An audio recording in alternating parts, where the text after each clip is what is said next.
মধ্যপ্রাচ্যে চলমান উত্তেজনা ও সামরিক সংঘাতের মধ্যে নতুন মাত্রা যোগ করেছে পারমাণবিক হুমকির বিষয়টি।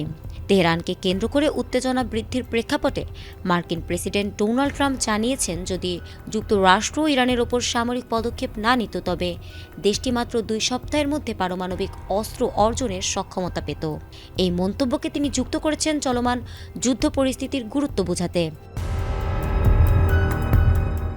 ট্রাম্পের ভাষ্য অনুযায়ী ইরানের পারমাণবিক কর্মসূচি দ্রুত এমন এক পর্যায়ে পৌঁছেছিল যেখানে তারা কার্যকর অস্ত্র তৈরির সামর্থ্য অর্জন করতে পারত। তিনি বলেছেন, উগ্র মানসিকতার নেতৃত্বের হাতে পারমাণবিক অস্ত্র পৌঁছে গেলে তা শুধু মধ্যপ্রাচ্যে নয়, বরং পুরো বিশ্বের জন্য বিপজ্জনক হতো।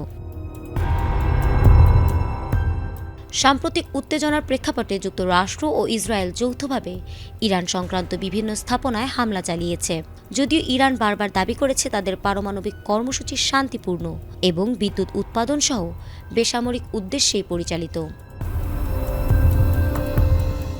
বিশ্লেষকরা বলছেন, ট্রাম্পের 2 সপ্তাহ মন্তব্য প্রকৃত প্রযুক্তিগত সক্ষমতার সঙ্গে পুরোপুরি মেলে না।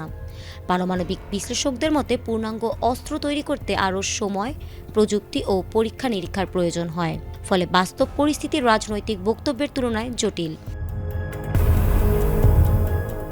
চলমান উত্তেজনার মধ্যে মধ্যপ্রাচ্যের নিরাপত্তা পরিস্থিতি নতুন করে আলোচনায় এসেছে। কূটনৈতিক সমাধানের সম্ভাবনা ক্ষীণ হয়ে পড়ছে কিনা সেই প্রশ্নও উঠছে।